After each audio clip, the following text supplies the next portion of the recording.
Le voyage interstellaire est plus proche qu'on ne le pense. Des scientifiques ont trouvé comment nous propulser vers un autre système solaire en quelques décennies.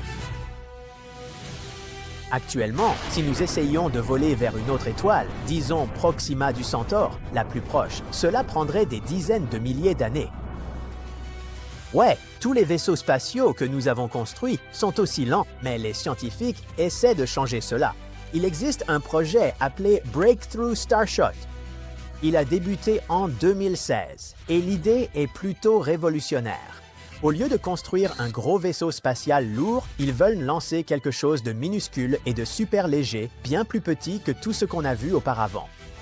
De plus, ils ne veulent pas du tout utiliser de carburant ordinaire. Ils veulent propulser l'engin spatial en utilisant la lumière. Voici comment ça marche. On construit une minuscule sonde et on l'attache à ce qu'on appelle une voile solaire.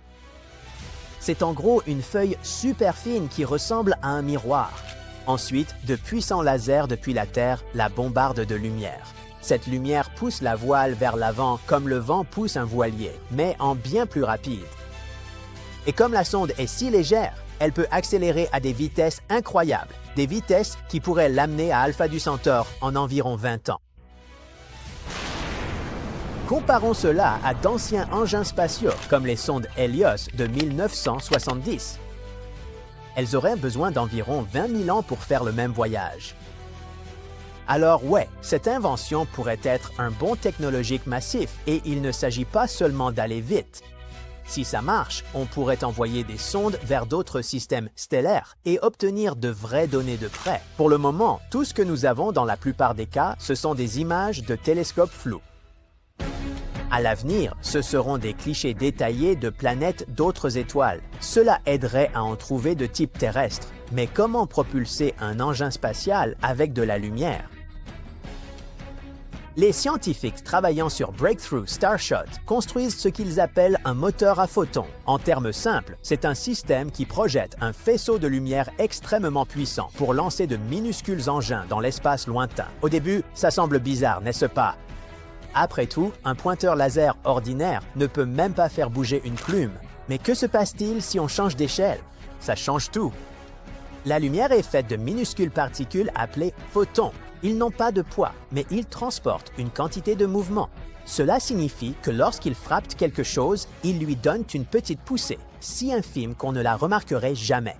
Mais si vous projetez des billions et des billions de photons d'un coup, cette poussée s'additionne. Maintenant, imaginez ces photons frappant une voile solaire, une fine feuille réfléchissante attachée à l'engin spatial. Les photons rebondissent dessus et transfèrent leur énergie, poussant l'engin vers l'avant. C'est un peu comme le vent frappant un voilier, mais avec de la lumière au lieu de l'air. Le plan est de maintenir ce faisceau laser braqué sur la voile pendant environ 10 minutes d'affilée. Cette poussée constante accélérerait le minuscule vaisseau à environ 20% de la vitesse de la lumière. Mais où ces lasers devraient-ils être situés? Ici, sur Terre.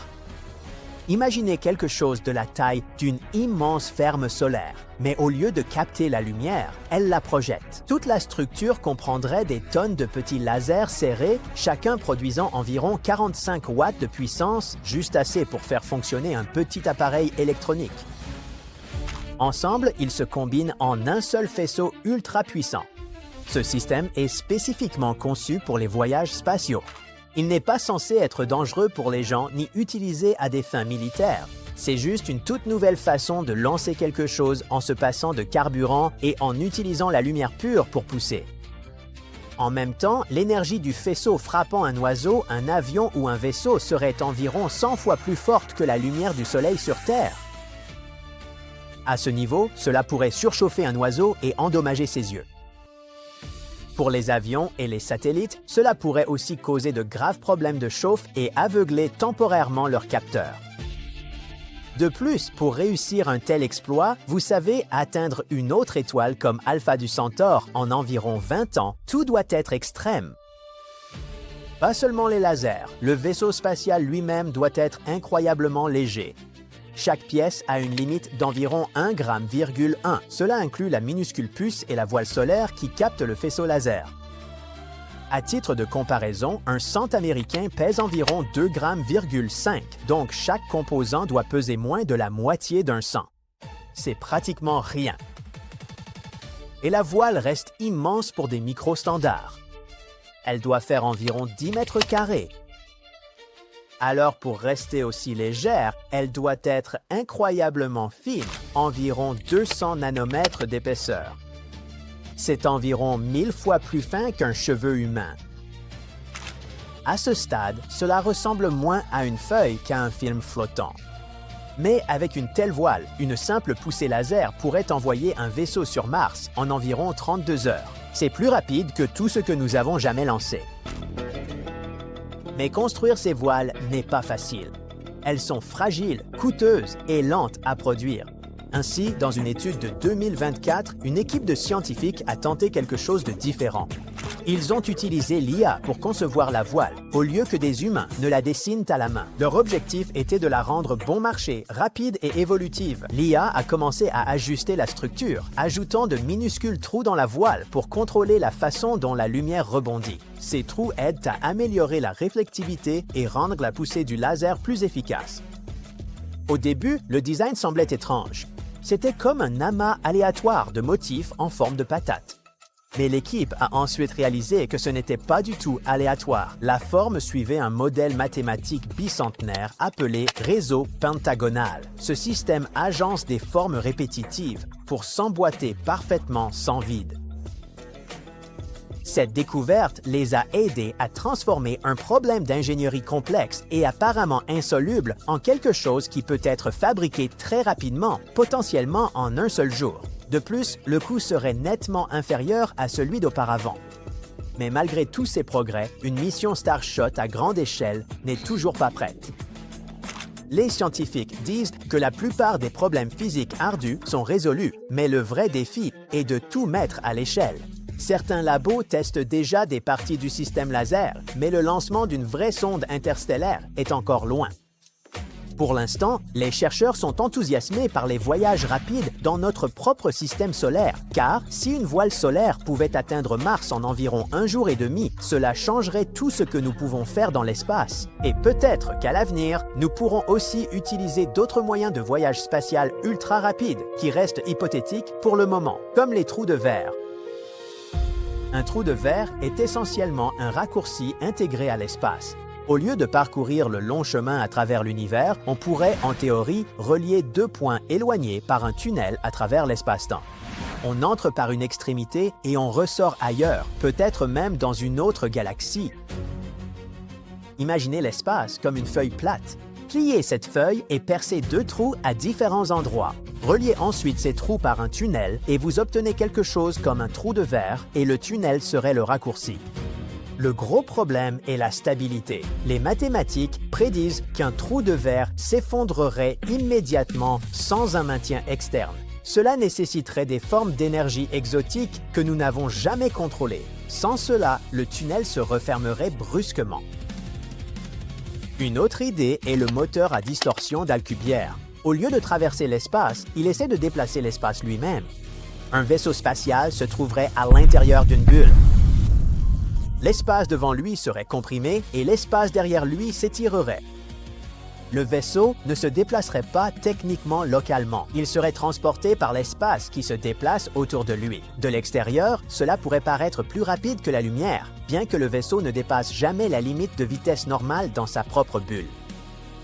Cette idée vient des équations d'Einstein, mais elle nécessite aussi quelque chose que nous ne savons pas créer, de l'énergie négative ou de la matière exotique. Ensuite, il y a des concepts encore plus spéculatifs. Les moteurs anti-réalité déforment ou suppriment l'espace entre deux points. Ainsi, la distance se réduit tout simplement. Les moteurs de saut ou l'hyperespace suggèrent qu'un vaisseau pourrait quitter l'espace normal, entrer dans une autre dimension aux lois différentes et réapparaître au loin en un instant. Actuellement, toutes ces idées se situent aux frontières de la physique. Les équations ne les interdisent pas, mais les conditions dépassent tout ce que nous pouvons produire aujourd'hui. 110 km par seconde. C'est la vitesse à laquelle la galaxie d'Andromède fonce vers nous en ce moment. L'univers continue de s'étendre et les galaxies s'éloignent généralement les unes des autres, mais Andromède se rue droit sur la Voie lactée comme si elle cherchait la bagarre. Ce mouvement n'a jamais eu de sens, jusqu'à maintenant. La plupart des galaxies se comportent comme des points peints sur un ballon. Gonflez le ballon et chaque point s'éloigne des autres. C'est ainsi que fonctionne l'expansion cosmique. L'espace lui-même s'étire, emportant les galaxies avec lui. Mais Andromède ignore cette règle. Elle s'approche de nous à environ 240 000 km/h, ce qui la place sur une trajectoire de collision directe avec notre galaxie.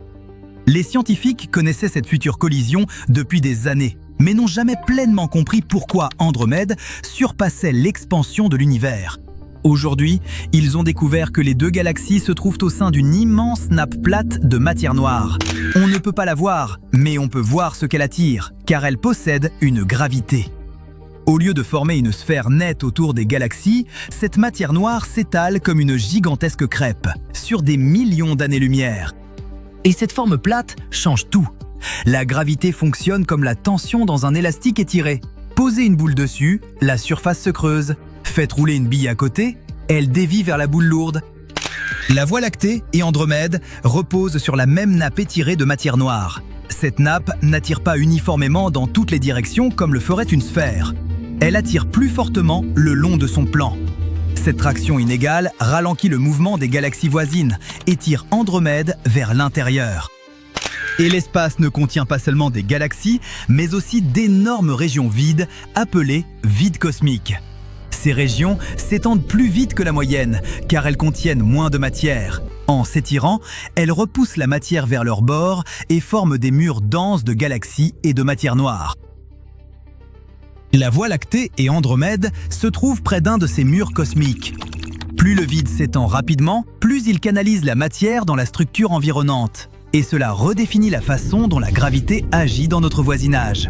Donc, au lieu de deux galaxies solitaires dérivant l'une vers l'autre par hasard, c'est tout un paysage qui façonne leur mouvement. La matière noire forme le terrain. Les vides creusent vallées et crêtes. La gravité agit comme l'eau dévalant une pente. Andromède ne décide pas simplement de s'approcher de nous. Toute la structure de notre groupe local, cette petite famille de galaxies qui nous inclut, guide sa trajectoire. Ce groupe local s'étend sur environ 10 millions d'années-lumière. Chaque année-lumière représente près de 10 000 milliards de kilomètres. Même à 110 km par seconde, Andromède a encore besoin d'environ 4 milliards et demi d'années pour nous atteindre. Ça semble confortablement lointain, mais en termes cosmiques, c'est pratiquement demain. La Terre s'est formée il y a environ 4 milliards et demi d'années. La chronologie de notre planète et le compte à rebours de cette collision galactique coïncident presque. Quand les deux galaxies se rencontreront enfin, elles ne se fracasseront pas comme des objets solides. Les galaxies sont essentiellement composées de vide, et les étoiles sont séparées par des milliers de milliards de kilomètres. Lors de la fusion, la plupart des étoiles se croiseront sans impact direct, mais la gravité déformera tout. De longues queues de marée, d'immenses courants d'étoiles s'étireront comme des rubans lumineux. Des nuages de gaz entreront en collision, déclenchant de furieuses vagues de formations stellaires, illuminant les ténèbres. Sur des milliards d'années, la Voie lactée et Andromède fusionneront en une galaxie elliptique géante. Un système plus rond et plus diffus que les astronomes surnomment parfois l'Actomède.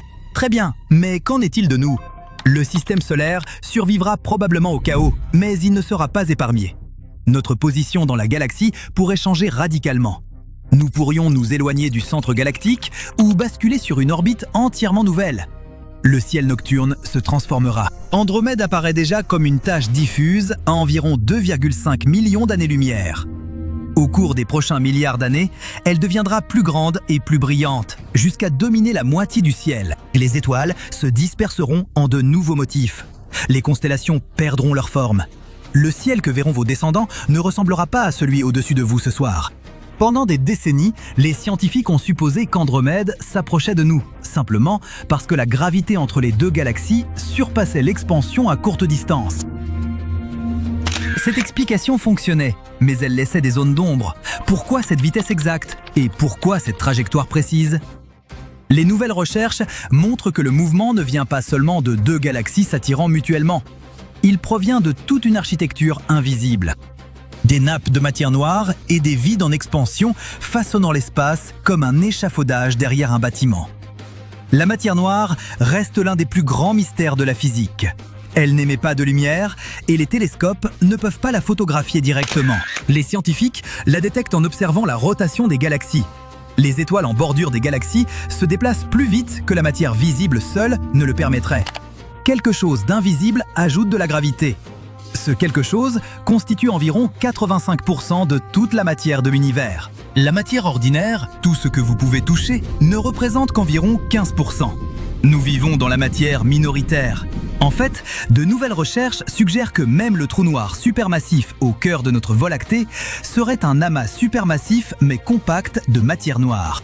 Cette matière noire pourrait être composée de particules ultra légères appelées fermions, capables de s'agglomérer en un cœur extrêmement dense, entouré d'un halo diffus plus large. Cette structure pourrait reproduire tout ce que nous avons observé autour de Sagittaire A étoile, le trou noir supermassif de la Voie lactée. Des orbites incroyablement rapides des étoiles proches du centre à la rotation plus lente des étoiles plus éloignées dans la Voie lactée. Donc, cet amas massif de matière noire exercerait la même attraction gravitationnelle que nous attribuons à un trou noir depuis tout ce temps. L'une des preuves les plus célèbres d'un trou noir dans notre galaxie est apparue en 2022, quand le télescope Event Horizon a capturé une image ressemblant à une ombre. Un cercle sombre entouré de gaz lumineux, exactement là où Sagittaire A étoile devrait se trouver. Mais de nouveaux modèles suggèrent que ce cœur de matière noire pourrait projeter une ombre presque identique à celle de cette image. Cela signifie que notre meilleure preuve visuelle d'un trou noir pourrait ne pas être ce que nous croyons. L'étude s'appuie sur les données de la mission Gaia de l'Agence spatiale européenne, qui cartographie le mouvement des étoiles avec une précision stupéfiante. Ces données révèlent un ralentissement des vitesses orbitales loin du centre galactique, appelé déclin keplérien. Le modèle de l'amas de matière noire peut expliquer à la fois ce phénomène et le mouvement rapide près du centre, ce que les anciens modèles peinaient à faire. Avant de tirer des conclusions hâtives, les scientifiques insistent. Ce n'est pas la preuve que l'objet central de la Voie lactée n'est pas un trou noir. C'est simplement que cette explication par la matière noire semble correspondre parfaitement aux observations et pourrait même mieux expliquer certains phénomènes que l'idée traditionnelle. Les prochaines observations, notamment des examens plus détaillés des anneaux de photons que la lumière forme autour des trous noirs, pourraient aider à départager ces deux hypothèses. L'idée que la matière noire forme une vaste structure aplatie autour du groupe local redéfinit notre vision du voisinage cosmique. Au lieu d'un simple halo approximativement sphérique, il y aurait un énorme disque invisible s'étendant entre les galaxies. La forme compte, car la gravité suit la distribution de la masse. Une sphère attire uniformément dans toutes les directions et crée une force équilibrée. Une nappe aplatie attire plus fortement le long de son plan. Cette différence explique pourquoi Andromède ne dérive pas au hasard. Elle glisse le long d'un rail gravitationnel. Mais même tandis qu'Andromède s'approche, l'univers continue de s'étendre. Les galaxies lointaines continuent de s'éloigner de nous de plus en plus vite. En fait, dans des milliards d'années, nos descendants contemplant la galaxie Lactomède fusionnée pourraient ne plus voir aucune autre galaxie. L'expansion les aura repoussés si loin que leur lumière ne nous atteindra plus. Mais voici le paradoxe. La même nappe invisible de matière noire qui attire Andromède vers nous maintient aussi notre galaxie intacte. La même gravité qui nous mène à la collision a aussi bâti une structure qui permet aux étoiles de naître, aux planètes de grandir et à la vie d'émerger.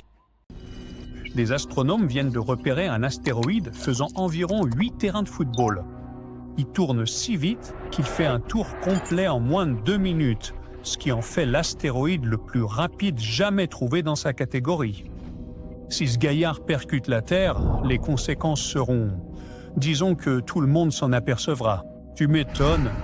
Les scientifiques ont capté MN45 grâce aux données d'un observatoire au Chili doté d'une caméra de 3200 mégapixels. Il va balayer de vastes zones sans relâche pendant 10 ans pour capter ce qui bouge, ce qui brille et ce qui n'était pas là hier. Cette super caméra prend une image toutes les 40 secondes et c'est ainsi qu'elle a repéré MN45. Le même équipement a récemment capté environ 2000 autres astéroïdes, mais notre héros sort vraiment du lot. Un astéroïde tournant aussi vite n'a probablement pas commencé sa vie comme un simple rocher spatial tranquille. Les scientifiques pensent qu'une collision passée a pu le frapper assez fort pour le faire tourner comme une toupie.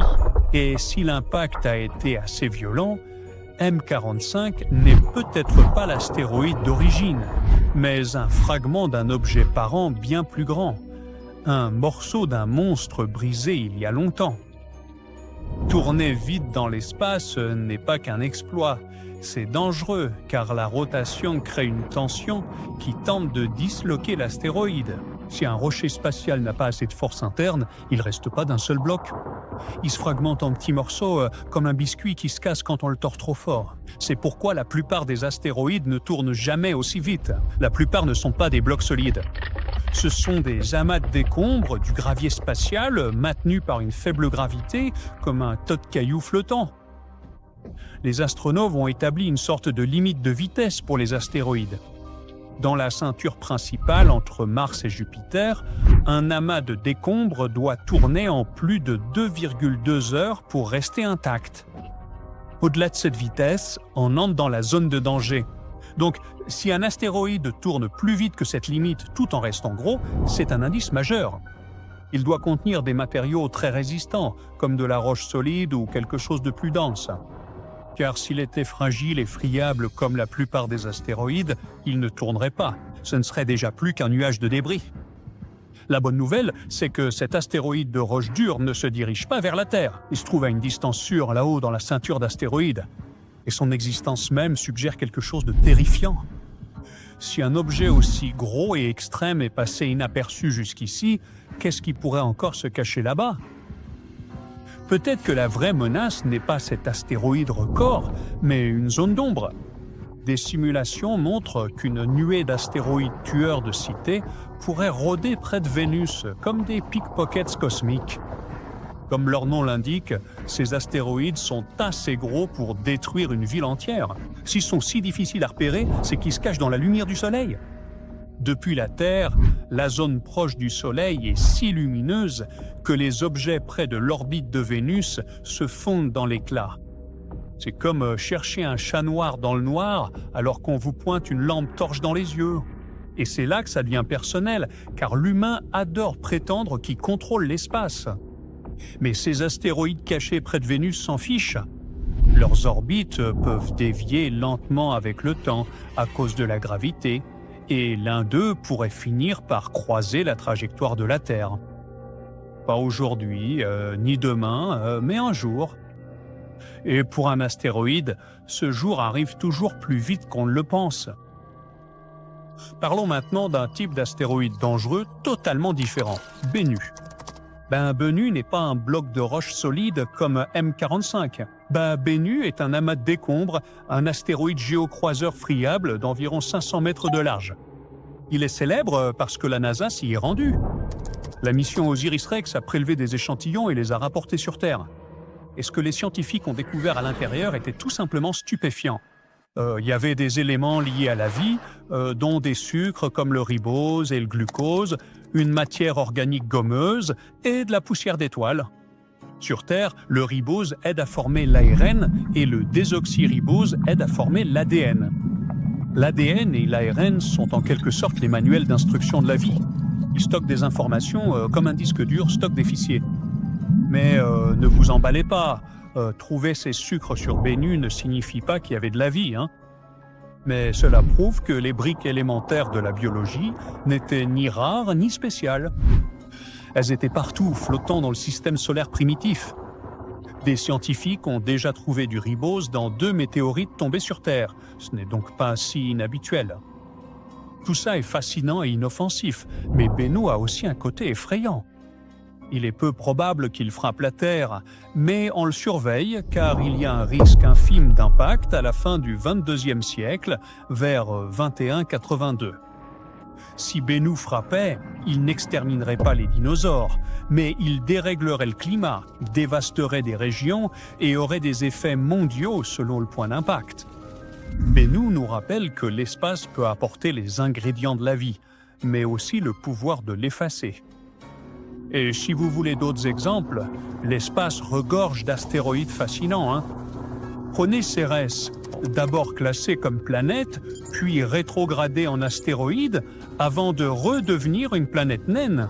On peut dire qu'elle a eu une sacrée crise d'identité. Une chose est sûre, c'est la reine de la ceinture d'astéroïdes entre Mars et Jupiter. Peu importe l'étiquette qu'on lui donne, Cérès est une boule de roche et de glace de 1000 km de large. Y vivre reviendrait à tenter de survivre en mode difficile. Cérès n'a pas d'atmosphère, il faut donc une combinaison pour respirer et ne pas finir congelé. Le jour, il fait entre -93 et -33 degrés Celsius. Et la nuit, ça chute à -143. Mais on s'y sentirait aussi très léger, car sa gravité n'est que de 3% de celle de la Terre. Une personne de 68 kg n'en pèserait que 2 là-bas. Cérès est une planète ratée, un débris de la formation du système solaire, une protoplanète inachevée. La sonde Dawn de la NASA l'a survolée en 2015 et a vu des taches blanches comme des phares de vaisseaux spatiaux. La plus grande se trouvait au fond d'un immense cratère. Au départ, les scientifiques pensaient que c'était de la glace, mais c'est en réalité du carbonate de sodium, des résidus de sels minéraux d'une eau qui s'est totalement évaporée. Plus fou encore, cette eau salée pourrait provenir d'un immense réservoir situé à 40 km sous la surface, un système qui demeure encore actif et bouillonnant aujourd'hui. La vie semble peu probable, mais avec de l'eau, elle a pu exister par le passé. Voici Toutatis, un autre astéroïde fascinant qui a une forme étrange d'altère à 2 lobes. Au lieu de tourner rond, il culbute de façon chaotique, comme une clé à molette lancée dans le vide qui ne s'arrêterait jamais. Les scientifiques pensent que ce mouvement bizarre vient du fait que Toutatis serait composé de 2 corps se touchant à peine. Cela le rend instable dès le départ, et la gravité vient ensuite aggraver les choses. En traversant le système solaire, l'attraction de la Terre ou de Jupiter le secoue, perturbant sa rotation comme des mains invisibles. C'est ce qui le rend si imprévisible. Il ne fait pas que tourner, il est sans cesse poussé vers de nouvelles trajectoires. Sa route l'amène près de la Terre, ce qui est terrifiant. Mais le plus effrayant, c'est ce côté chaotique. Son orbite est connue pour les siècles à venir, et il n'y aura pas de collision avant au moins 600 ans. Mais on ignore ce qui peut arriver après cela. Comme vous le voyez, nul besoin de craindre chaque astéroïde connu, mais on a de bonnes raisons de redouter ceux qu'on n'a pas encore vus. Ce n'est pas pour vous effrayer, mais il existe un trou dans notre univers. Est-ce qu'on fuit? Il est plus vaste que tout ce que nous avons jamais observé. L'esprit humain ne peut même pas concevoir quelque chose d'aussi immense. Le mien, en tout cas, en est bien incapable. S'agit-il d'un trou noir en expansion?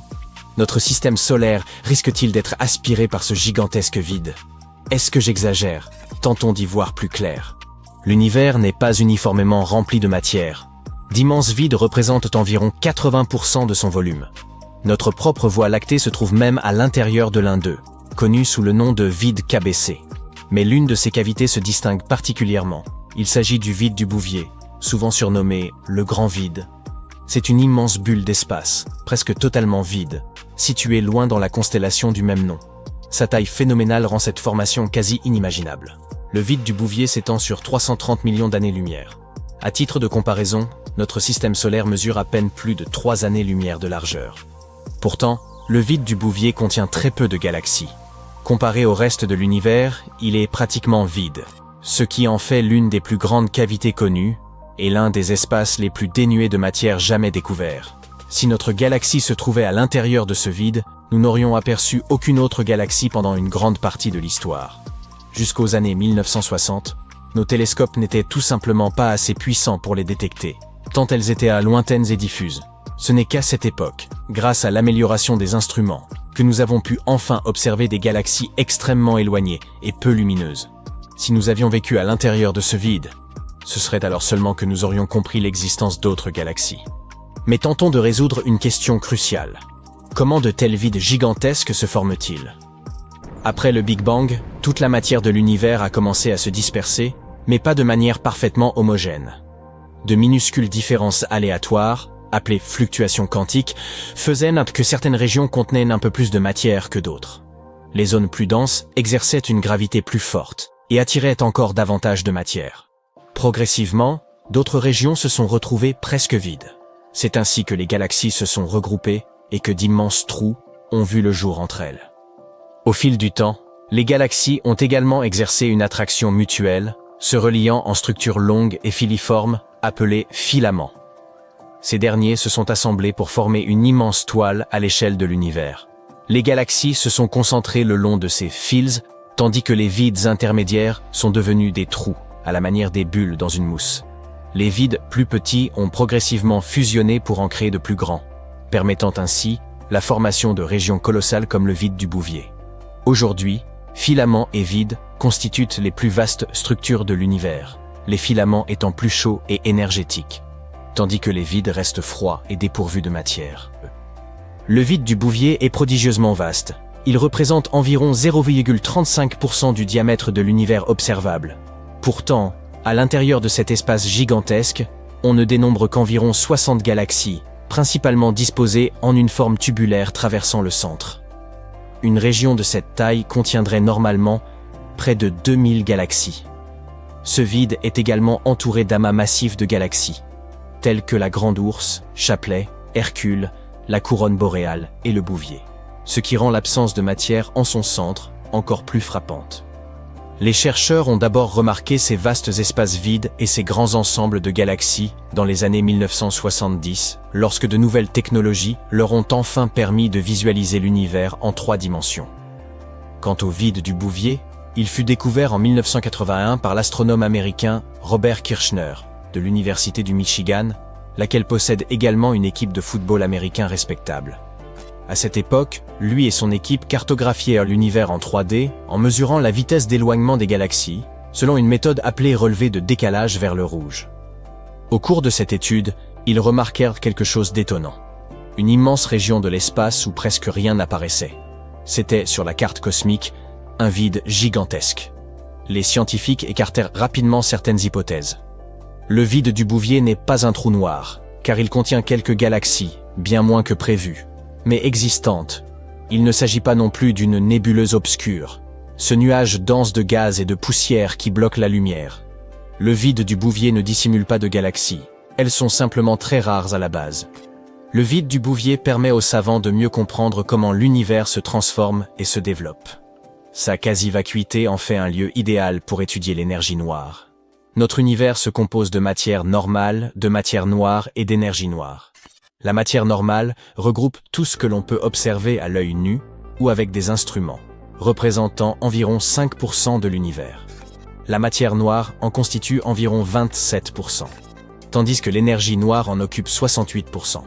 Cette dernière est la force responsable de l'expansion de l'univers. Son essence demeure mystérieuse, ce qui excite particulièrement les chercheurs à chaque occasion de l'étudier et de mieux comprendre son fonctionnement.